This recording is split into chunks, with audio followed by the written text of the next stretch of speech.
A month later, when Schuschnigg announced a plebiscite on Austrian independence, Hitler and defendant Goering demanded the plebiscite be cancelled. Another ultimatum demanded Schuschnigg resign within 3 hours. Fearing invasion, Schuschnigg resigned, and finally defendant Seyss-Inquart was appointed the new Chancellor of Austria. That same day, Goering in Berlin called Kepler of the German embassy in Vienna. The conversation was transcribed. Kepler spoke first. Well, we represent the government now. Yes, that's it. You are the government. Listen carefully. The following telegram should be sent here from Seyss-Inquart. Take the notes. The Provisional Austrian Government sends to the German government the urgent request to support it in its task to help prevent bloodshed. For this purpose, it asks the German government to send German troops as soon as possible. Well, SA and SS are marching through the streets. Everything has collapsed with the professional groups. Seyss-Inquart is the only one who still has power in Austria. Yes. Then our troops will cross the border today.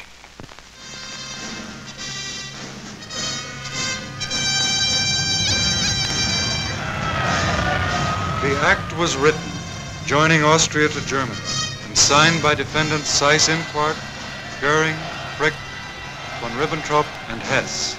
Hitler, of course, had said, Germany neither intends nor wishes to interfere in the internal affairs of Austria, to annex Austria or to conclude an Anschluss. 21st of May, 1935, Adolf Hitler.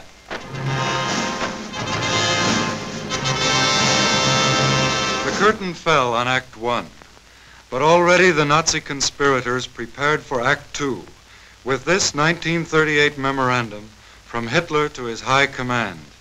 It is my unalterable decision to smash Czechoslovakia by military action in the near future. It is the job of the political leaders to bring about the politically and militarily suitable moment. Konrad Henlein was designated political leader. The plan was labeled Operation Green, and defendant Jodl issued another memorandum reading, Operation Green will be set in motion by means of an incident in Czechoslovakia, which will give Germany provocation for military intervention. The fixing of the exact time for this incident is of the utmost importance. A few months later, Germany signed the Munich Pact with England, France, and Italy. This pact involved the transfer of the Sudetenland to Germany. The conspirators called it their last territorial demand.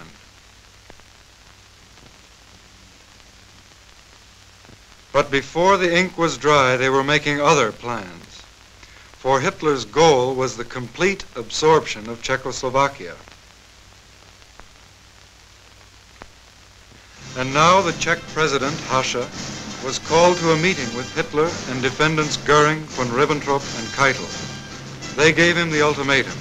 Bohemia and Moravia would be incorporated into Germany immediately, or Czechoslovakia would be invaded and Prague destroyed from the air. Hacha was helpless. Defendants von Ribbentrop and Frick signed the decree making Bohemia and Moravia a German protectorate. Speaking some months before about the Sudetenland, however, Hitler had said, I have promised, and repeat it here, that there will be no more territorial problems for Germany in Europe. I will be no longer interested in the Czech state, and I will guarantee it. 26 September 1938, Adolf Hitler.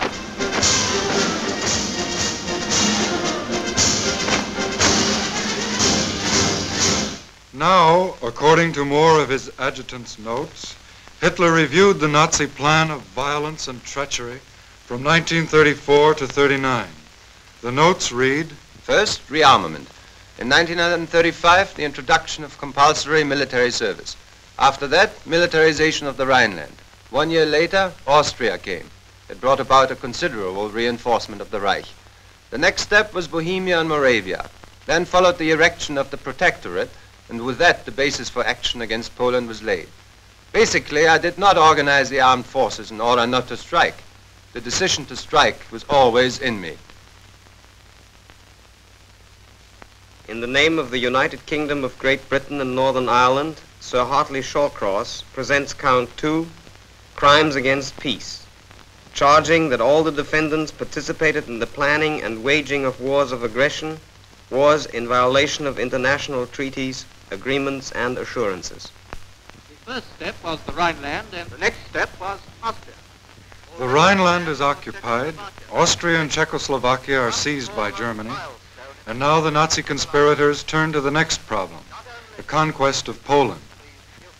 Again, an adjutant, Lieutenant Colonel Schmundt, transcribed Hitler's words. The solution of the problem demands courage. It is impossible without invasion of foreign states or attacks on foreign property. There's therefore no question of sparing Poland, and we are left with the decision to attack Poland at the first suitable opportunity. We cannot expect a repetition of the Czech affair. There will be war.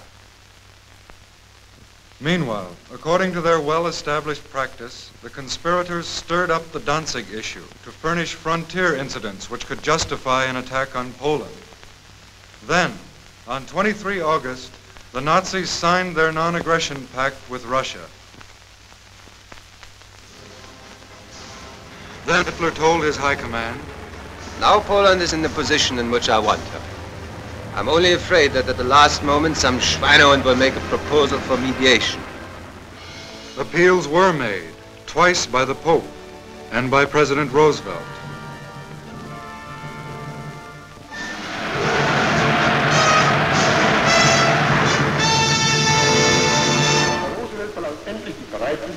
Finally, Mr. Roosevelt asks that assurance be given him that the German armed forces will not attack and, above all, not invade the territory or possessions of the following independent nations. He then names as those coming into question Finnland, Lettland, Litauen, Estland, Norwegen, Schweden, Dänemark, Niederlande, Belgien, Großbritannien, Irland, Frankreich, Portugal, Spanien, die Schweiz, Liechtenstein, Luxemburg, Polen. Meine Antwort.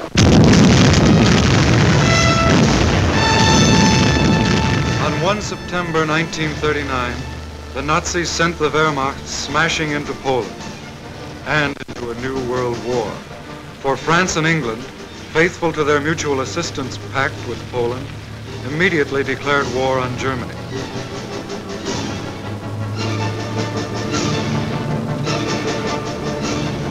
The Luftwaffe opened mass attacks on Polish towns and cities.